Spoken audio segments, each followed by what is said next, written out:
So good morning, Good everyone. morning. Good morning. Good morning. That feels so much better. I'm going to go ahead and mute people for cross interference for now, but thank you.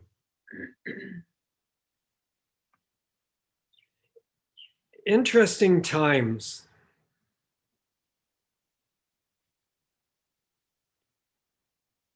What's present for me is the first of the four noble truths. Life is suffering. Man, I've always had trouble with that language.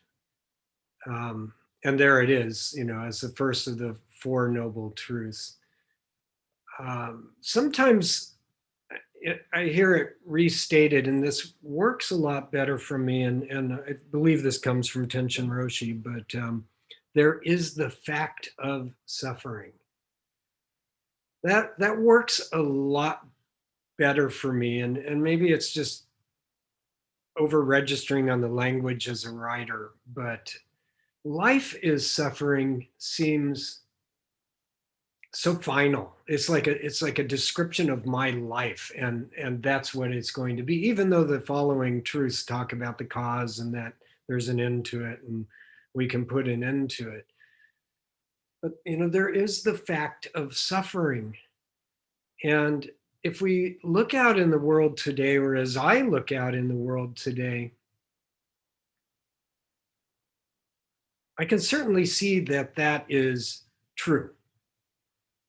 There is the fact of suffering. I mean, there's a lot of concern and angst and worry and fear and anger and hatred, confusion, and some greed going on, which I think I just went through, the second noble truth of, or the third is the causes of suffering, greed, anger, and ignorance, and some others in there.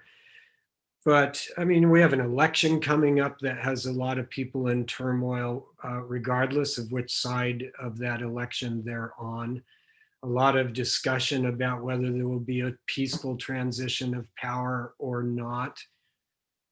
Again, regardless of which side of that you're on.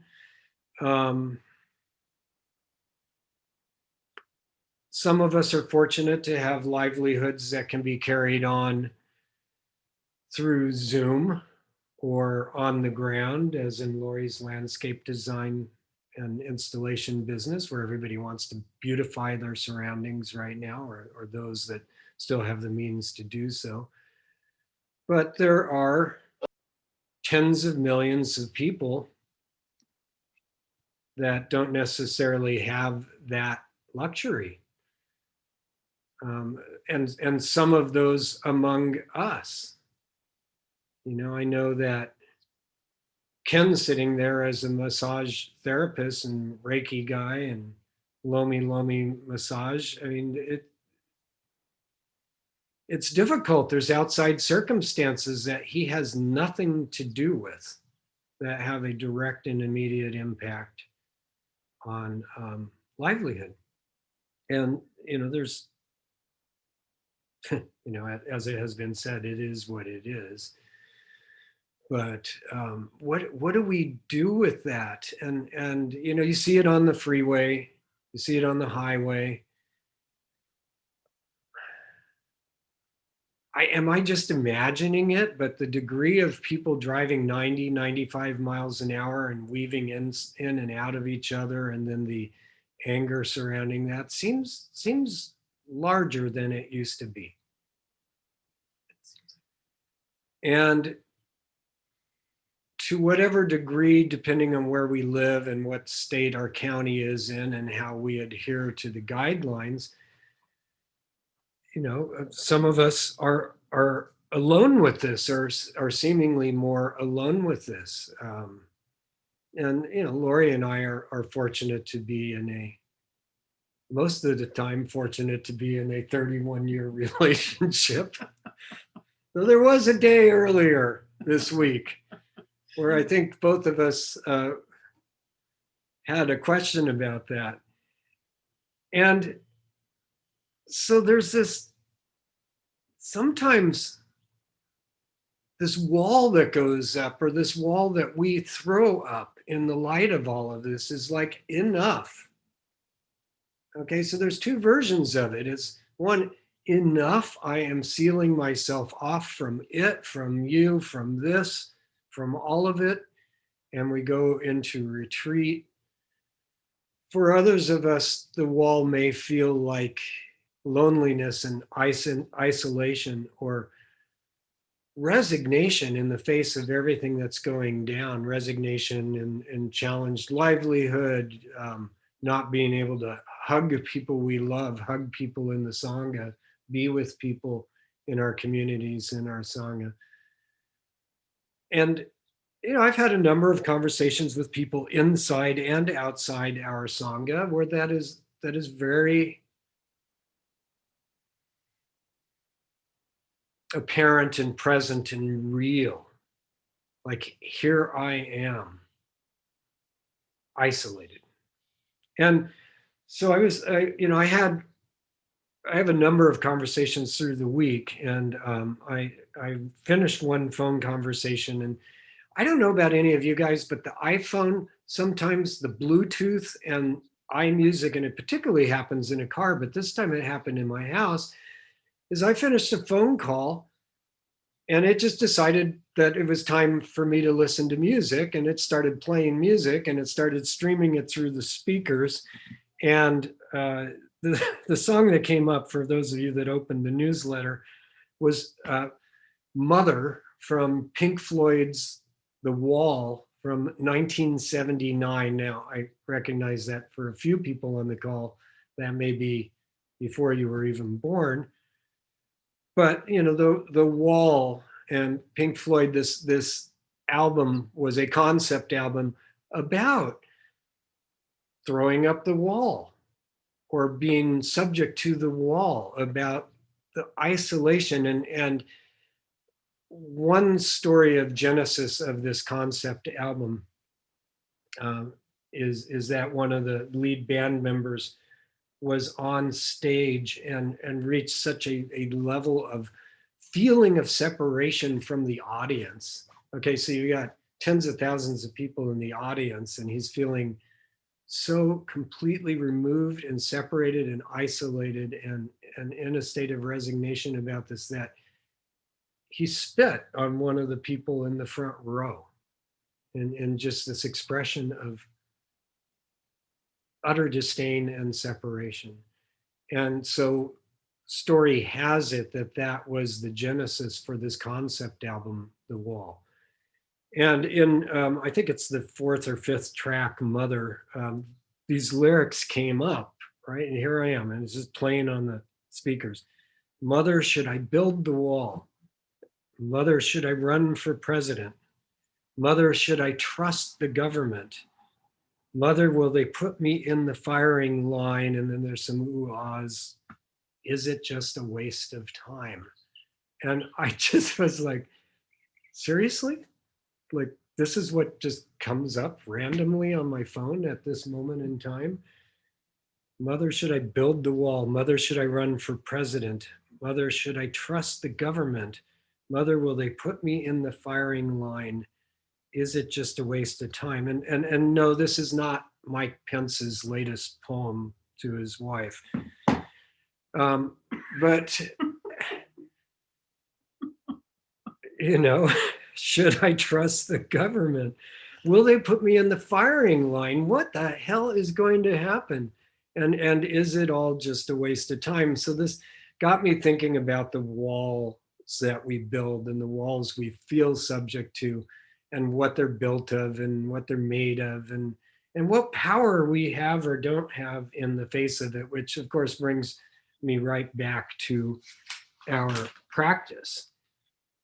When I was about 15 years old in Dallas, Texas, I was asked to be an assistant coach for a soccer team of 8 and 9-year-olds. God, what a great age of child to work with.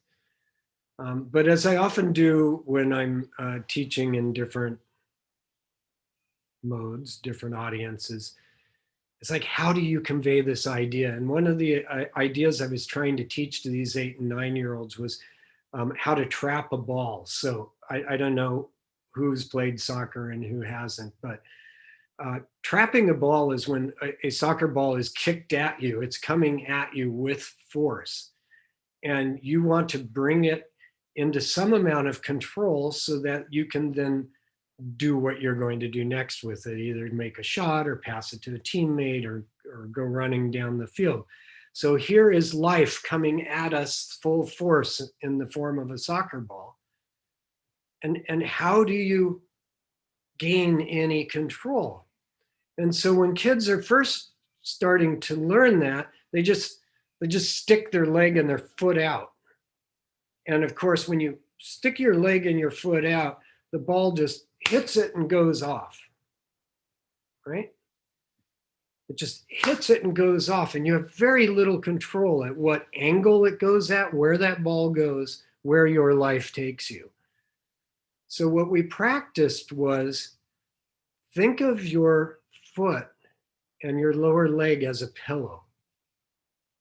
This ball is coming at you, and instead of it being a fixed wall that the ball is hitting, the ball is going into a pillow or a big marshmallow.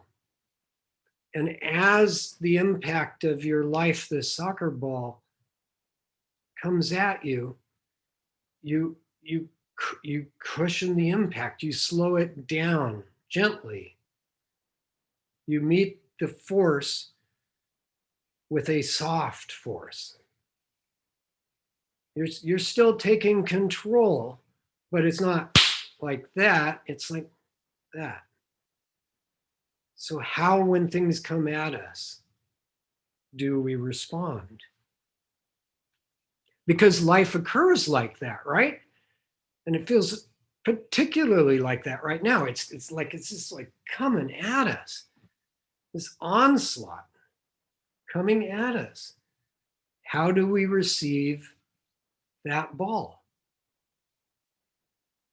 Do we try to lock it down? Do we try to just meet it with force, meet the opposition with equal force? Lori's over here nodding her head. Yes, it's like, I'm gonna get that ball. I'm gonna get that, and then it goes, and like, where'd it go? It was kind of like our morning the other day, right? Force meeting force. I mean, this is a constant practice, people. I remember John Hopper some weeks back, and I was telling a story about getting angry at somebody on the freeway, and he said, that makes me feel so good. I thought that you didn't do that. Well, if anybody has any delusions about me or Lori or anybody on this call being superhuman and not subject to being human, dissuade yourself of that delusion immediately. So life is occurring. Every instant is occurring. What do we do with it? So we've got the Four Noble Truths, right? Life is suffering, or there is the fact of suffering, suffering caused by greed, anger, and ignorance. It can be destroyed, or we can put an end to it. And the path out of this is the Eightfold Path. And so to stay in Buddhist language for a moment, the Eightfold Path, right understanding, right purpose, right speech, right conduct, right vocation, right effort, right alertness, right concentration. It'd be very easy for me just to say, the Four Noble Truths are the truths, and the Eightfold Path is the path. Just get to it, gang. Be right in your speech, be right in your livelihood, be right in your concentration, your practice, your effort, stay alert. And it is a really good cheat sheet. I usually like cheat sheets of 10 points. This has just 8. Follow this path, follow this prescription, and it will be easier to control that soccer ball of life.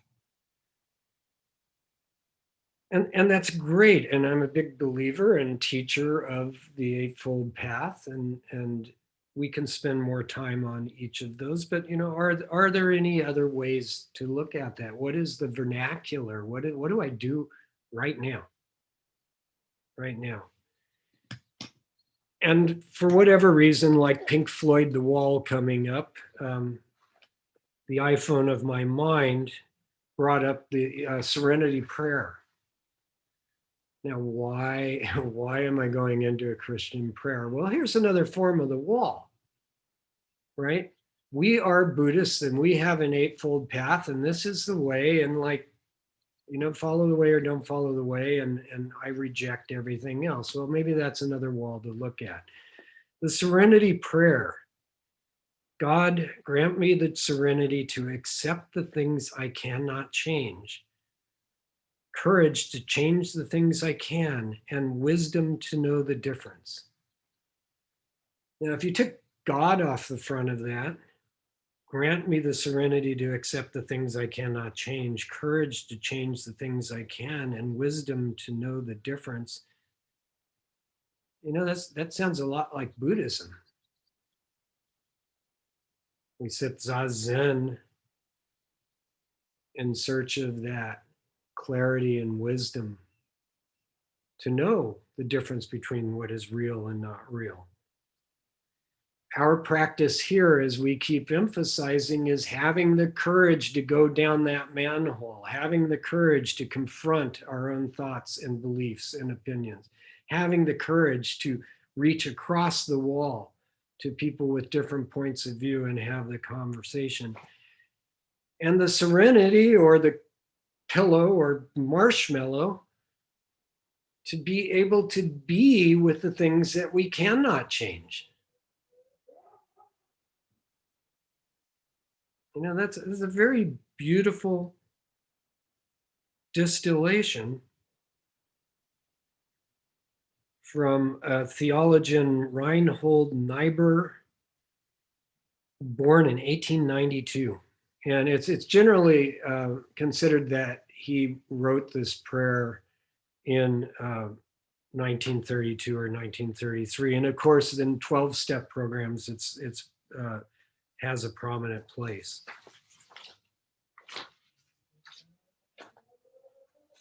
So that was 1932. There was a Greek Stoic, Epictetus, who lived for 85 years. He was born in 50 AD and died in 135. Listen to this. Make the best use of what is in your power and take the rest as it happens. Some things are up to us and some things are not. Our opinions are up to us, our impulses, desires, aversions. In short, whatever is our own doing. Our bodies are not up to us, nor are our possessions, our reputations, our public offices, or that is, whatever is not our own doing. In the 8th century, the Indian Buddhist Shantideva said, if there's a remedy when trouble strikes, what reason is there for dejection? And if there is no help for it, what use is there in being glum? 8th century. In the 11th century, there was a Jewish philosopher, and I'll probably butcher this, Solomon, I can say that, Ibn Gabirol, Gabirol, said, and they said, at the head of all understanding is realizing what is and what cannot be, and the consoling of what is not in our power to change. And then finally, from 1695, this, for every ailment under the sun, there is a remedy, or there is none. If there be one, try to find it. If there be none, never mind it. Mother Goose. 1695. For every ailment under the sun, there is a remedy, or there is none. If there be one, try to find it. If there be none, never mind it. So, we have a lot of wisdom through the ages on the same point of things that we can change and things that we can't and where they originate, and a lot of consistency with our practice. Life flies at us like this giant soccer ball. Do we meet it with force and rigidity, or do we cushion it so that we can have some agency around what to do next?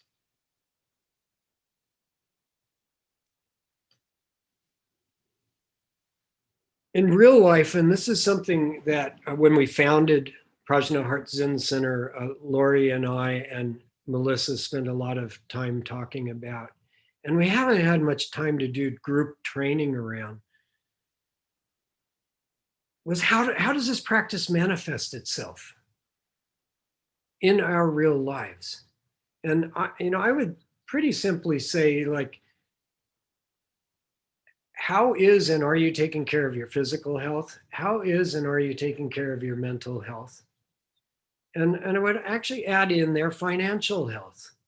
Like, how are you being? How well are you being? What is the state of your well-being? And then spiritual health, for me, actually is the context that pulls those all together. But it also gives us some very practical things we can do, whether we're wearing the Buddhist robes or not. How's our diet? Are we exercising? Are we sleeping enough? Sleeping enough? How are we maintaining our mental health? Now there are times that any of us need professional guidance on maintaining our mental health, but there's other things that affect our mental health where our practice can really help. And this is like, how are we receiving the ball? For example, time. There's never enough time. I've got all this stuff to do. There's this and there's that, and I need to sleep and I'm not getting those things. There's not enough time. Well, look, time occurs. Time doesn't occur. Life occurs, and we put this measurement on it called time. What are you saying yes to? What are we saying no to? Have we learned the art of the graceful no? Maybe we should do a session on that, because that's a topic in its own. The graceful no. Can you practice saying no to some things, or setting boundaries? Are we setting boundaries? Times when we won't look at our phone, times when we're not going to do that particular part of our life or our job.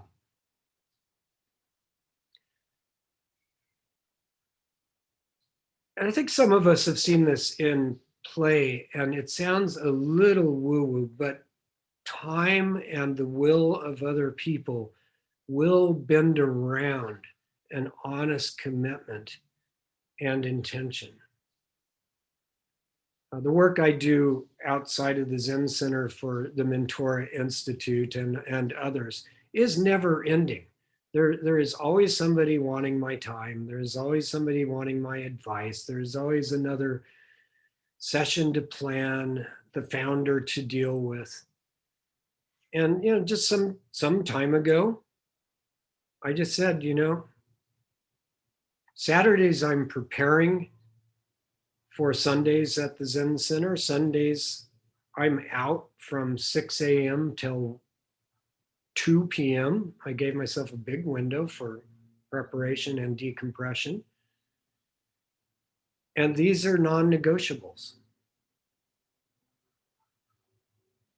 And once you do that, this is a non-negotiable and it's based on pure intent, the schedule bends around you. Now, I'm not saying you should do that about this. I mean, I would love it if you do it about this, but where do you choose to do that? Where do you draw the boundaries?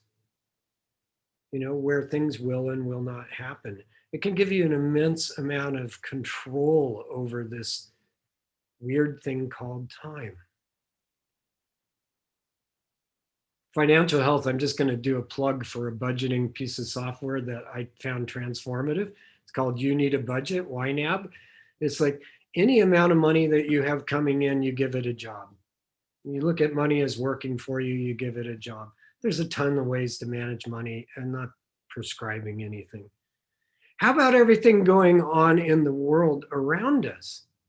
This news cycle is crazy. I am obsessing on it. The election's coming up. I'm reading way too much about it. I care way too much about it. I got my ballot in the mail on Saturday, I think, or Monday. And I turned right around and I filled it out and I took it to one of the secure drop boxes. And just that bit of taking action, this is what I can do right now. I can vote. I can make my stance and desires and intentions in this crazy political realm known. I'm going to do it right now. I'm going to take it to the ballot box. It is done. And I put the little I have voted sticker on the door.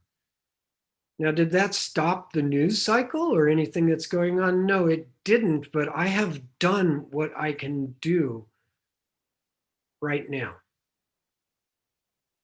Now, I suppose I could also man the phone banks and I could go work at a polling site, and that's where I have to make judgments about how far I go on this.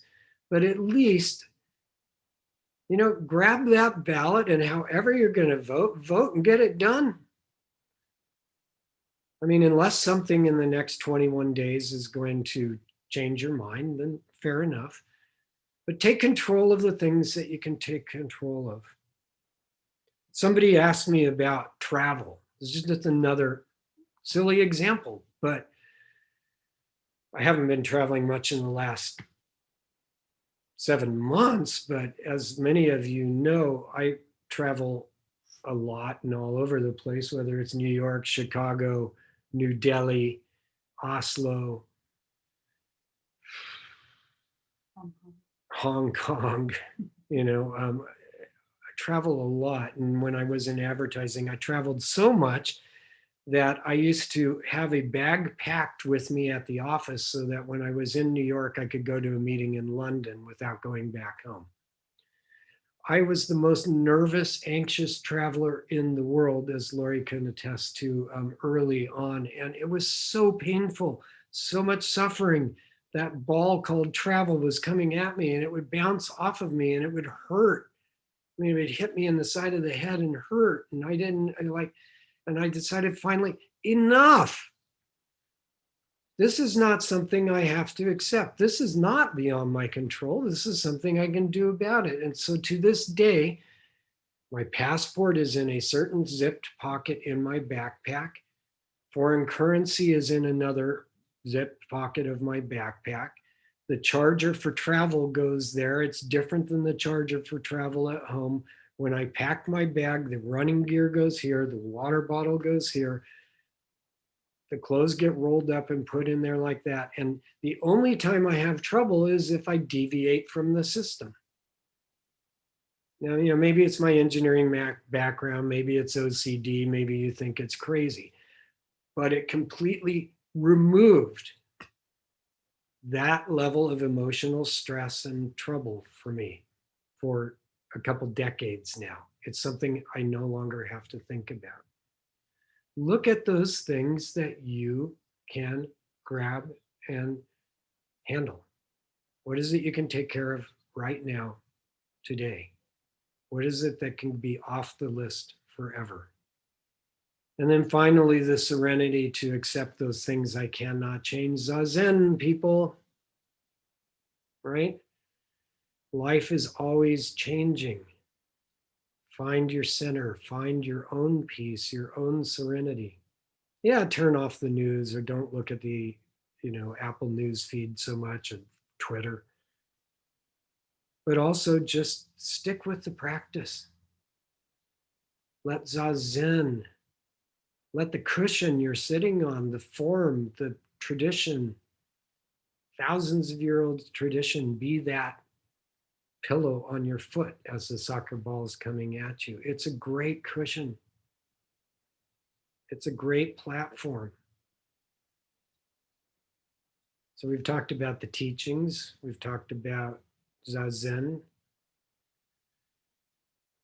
That's reclaiming your Buddha nature, your own personal peace. And then there's finally everybody on this call, the Sangha. Communicate, reach out. A number of you have reached out to Lori in the last few weeks. She's a great person to talk to when you don't want that damn thing. I'm always here, but so are all of you for all of each other. And I know many of you have been doing a great job of that, but look at the people on the screen. Who is in that Indra's net of this Sangha? Communicate, reach out. And if you see one of the knots in that net fraying, reach out proactively as a friend.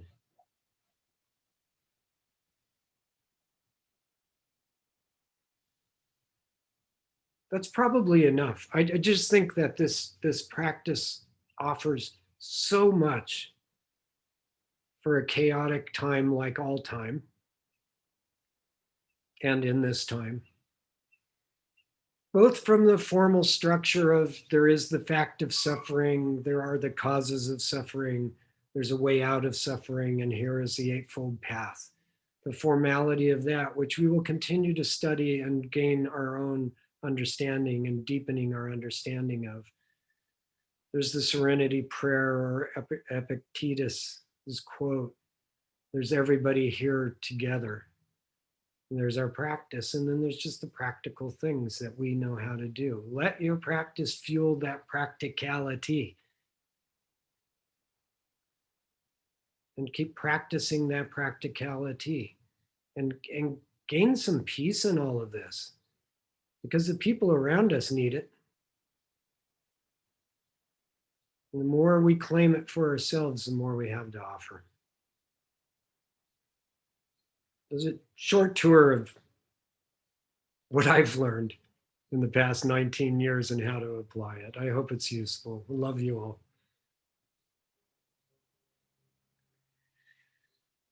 Happy to take any questions or hear any comments or any tips and tricks that any of you have about how to handle this nonsense called life, that soccer ball flying at us. And suffering. And the fact of suffering.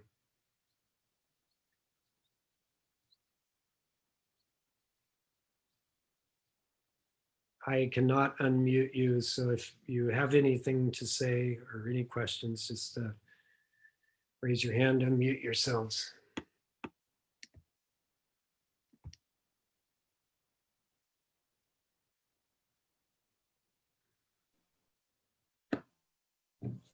I have one question. I've alluded to it before, which is the Buddha said the fact that there is suffering, or in other translations, life is impermanence, which then gives rise to suffering. Mm-hmm. But those seem to say that that's the state we enter into, unlike other traditions which kind of delve into the nature of suffering, like suffering was caused by someone eating the wrong apple and then we're in original sin, or suffering is somehow redemptive. I don't really see that so much in Zen, probably as a good thing. But it seems like Zen says, okay, there is suffering and we're going to try to get you out of it. Is there any formulation in Zen where you would say suffering is almost necessary to reach nirvana, or is that a false view? I mean, others can weigh in, but suffering is necessary for enlightenment. No, because enlightenment is who you are, actually.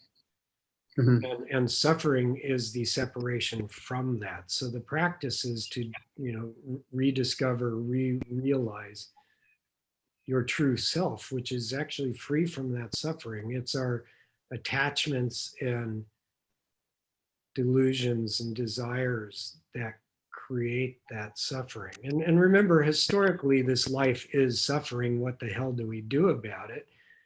Came from Buddha going, Shakyamuni looking around and going, I don't get it. Right.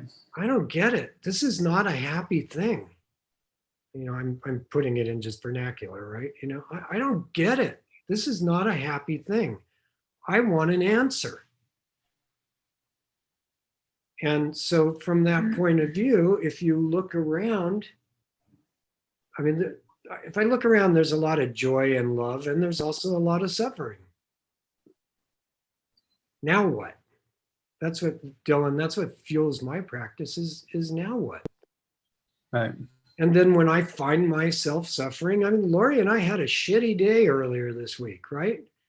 When I find myself suffering, it's kind of like back to one, try and, there's how do we untwist and unwind this? And how do we stop smacking up against each other and be the marshmallow on the leg a little bit,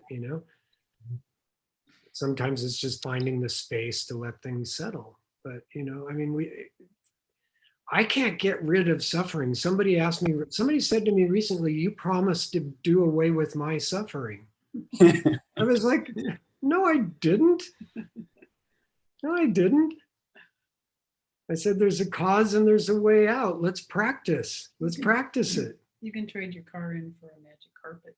Yeah, my car for a magic carpet. Does that help, Dylan?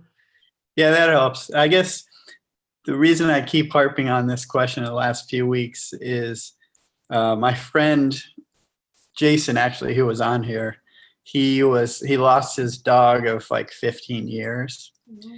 And so he was trying to make sense of it from a Zen point of view.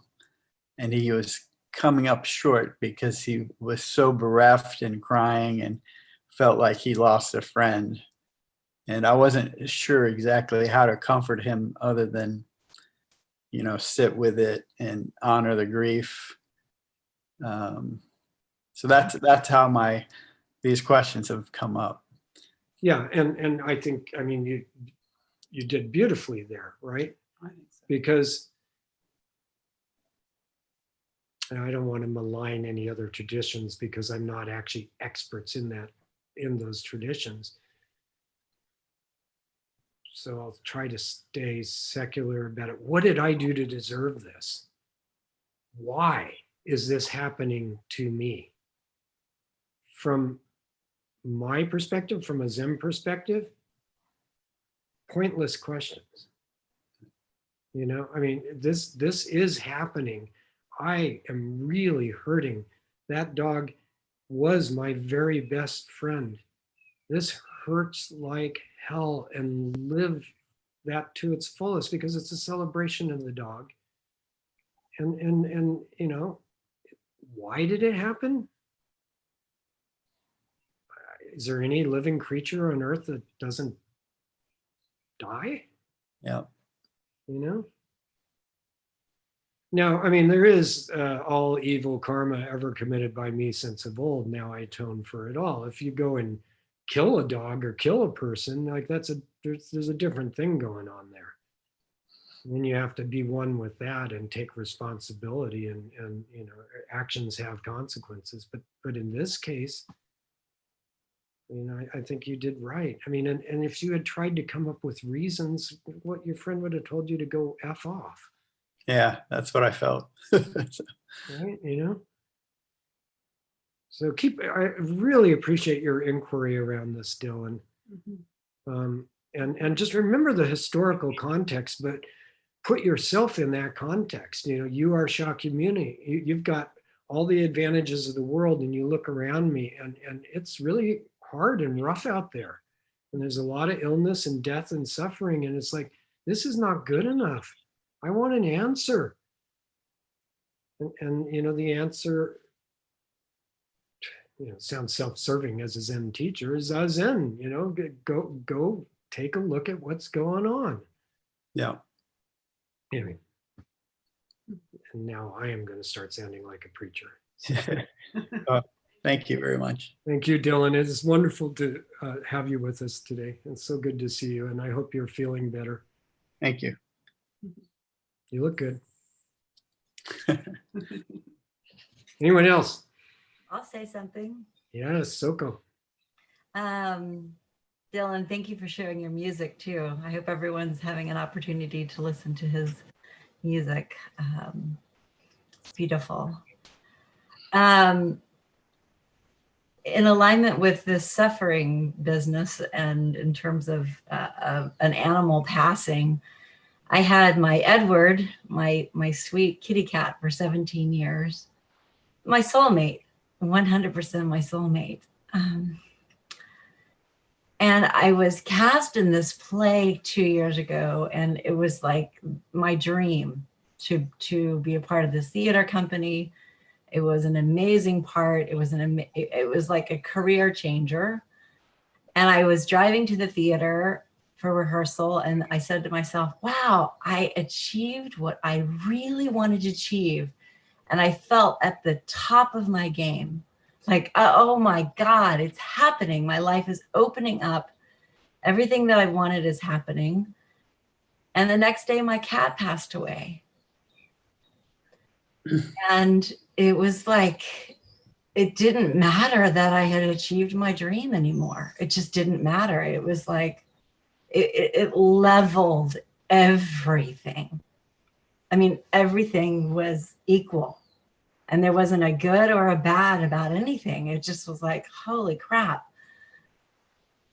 And it just feels like sometimes life is just a series of a yay and then a boo, and then a yay and then a boo, and then a yay. And so it's like part of the practice is just to go, wow, this is an incredible, exhilarating feeling one moment, and it is absolutely terrible and horrible the next, you know. But I mean, that cat is still with me, you know, just spiritually. I don't feel that he's ever separate from me, even though he's gone. And that feels real, even though it's not tangible, you know. Yeah. But, you know, is this suffering that I'm feeling right now? I don't know. I think it may just be love. Mm-hmm. It may just be love. Yeah. And because it hurts, it just reminds me that I have a heart that loves. So yay and boo and sitting with it. I think we could do a Yebu Zazenkai where we just practice Yebu for a day.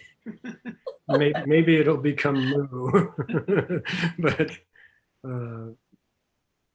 beautiful Melanie. And you're also pointing to something that I thought of, Dylan, as Melanie was speaking, is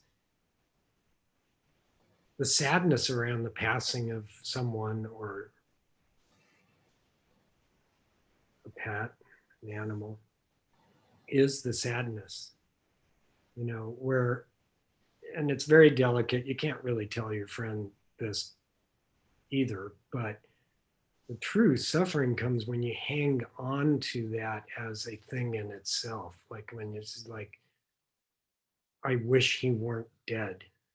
Why is he dead?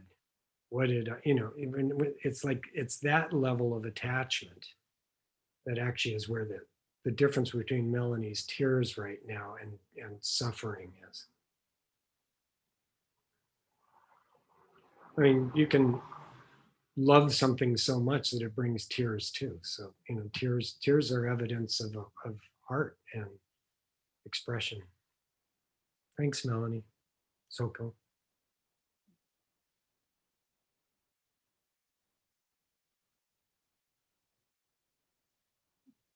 Did any of you read the story about Gloria's gladiators? Anybody? Put you on gallery. Gloria's gladiators, anybody? Oh, okay.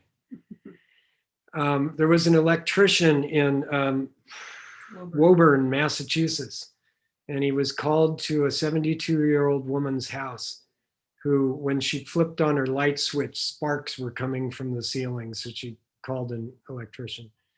And he went over there to, fix that dangerous situation. And as he was there, he looked around and was struck by the utter state of disrepair that the house was in, not just this one fixture.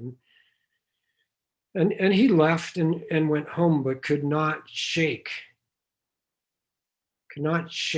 this image of her house and the state it was in, recognizing everything that needed to be done. So he put out a Facebook post to his friends, fellow tradespeople, and said, I met this woman and her house really needs some work.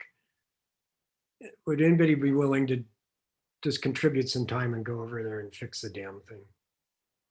And a number of his friends said yes. And they went over and started working on her house and realized that the structural problems were even worse than they thought. She had been living there for 15, 20 years on her own after the passing of her parents, and she had no money to fix anything. So it was one of those houses that we see sometimes when we drive by where, the siding is coming off and everything is just crumbling, and we kind of wonder how, They realized they needed some money, so they started a fundraising campaign. And I just checked this morning, they've raised $113,000 to fund the further repairs of her house. But beyond that, other tradespeople in other parts of the country started taking note of this. And the organization is now, it's just a few weeks old, I think, but it's called Gloria's Gladiators. And it's a collection of tradespeople around the country banding together in cities to go out and take care of any elderly person's home that is in need of repair. Right action. Not walking past the manhole cover. I mean, isn't that a cool story? And I bring it up, Melanie, because I read that story and I'm a big sap. I couldn't stop bawling. This is like tears on the iPad, The right action. These are some of the things we can do too. Anybody else? Jeff. Really great talk today. Great to see you guys. I keep thinking about this thing that the person who introduced me to Zen was this Jesuit priest when I went to Loyola University of New Orleans named Father Wren, rest in peace. And he taught Zen, and he was also a priest. So he taught from both kind of a Christian and a Buddhist perspective. So I really appreciated all the different quotes that you intoned earlier in your talk, because he was all about that in life, comparing Buddhism, mysticism of Christianity with mysticism of Buddhism, which is Zen, with mysticism of Islam and Judaism. He kind of threw all those things together. They all agree at that level. But one of the things he was a huge fan of saying, would say all the time, is we are all sadomasochists. We're both the sadist and the masochist at all times. And it's something that has really struck with me, because I just see that the truth in that in my own life, that I'm ultimately responsible. And that there's the implication in that we are all sadomasochists is that, there's a joy in being a sadist and there's a joy in being a masochist, and looking at what do I get out of it, for me, I think is helpful. Especially lets me like I'm trying to get organized, and I'm dealing with a bunch of artistic projects and things that I've let go for a while.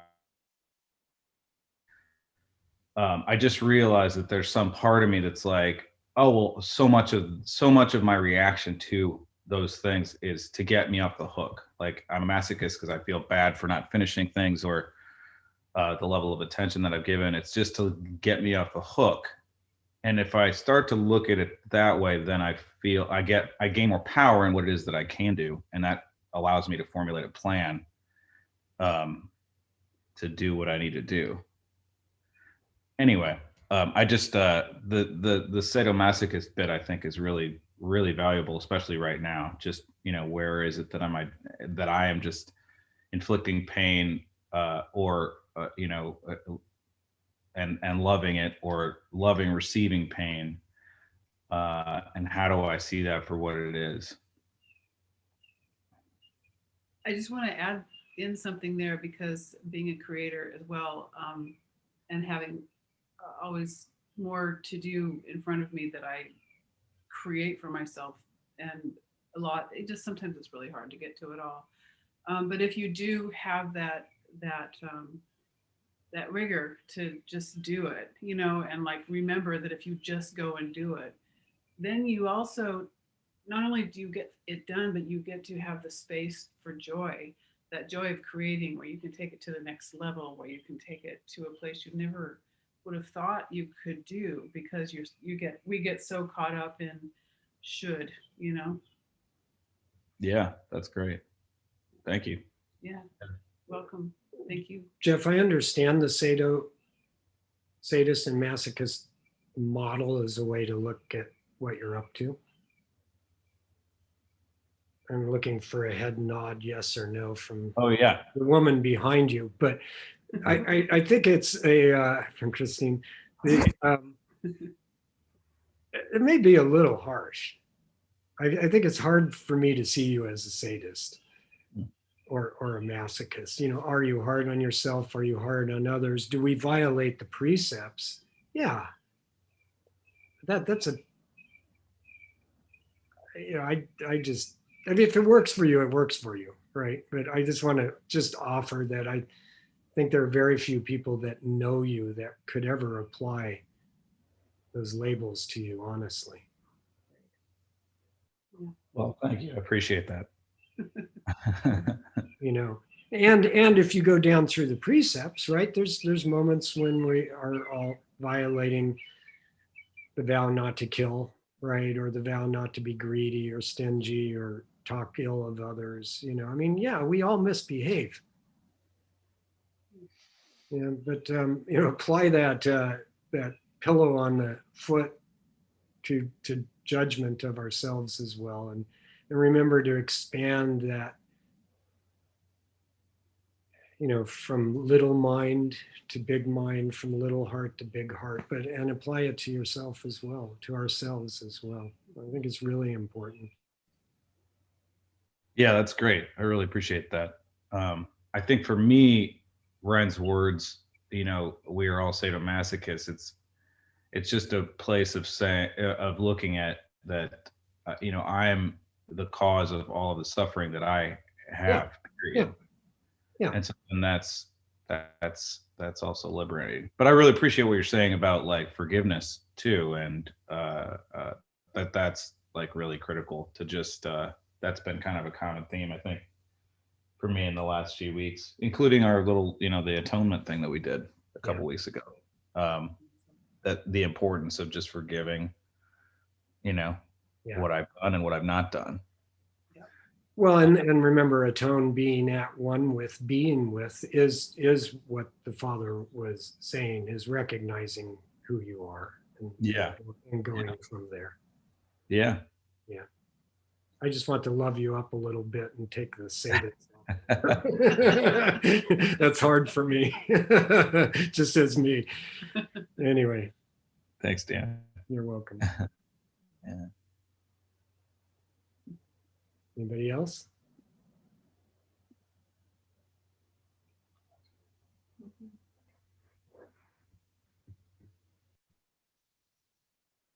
All right.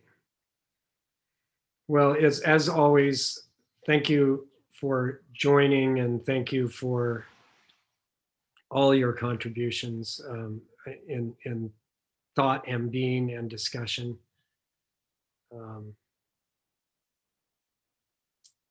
man, life would suck without all of you. So thank you. For sure.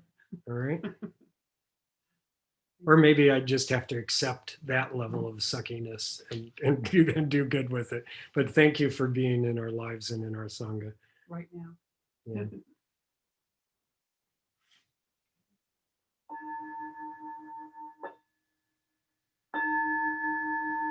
Sentient beings are the most high thou.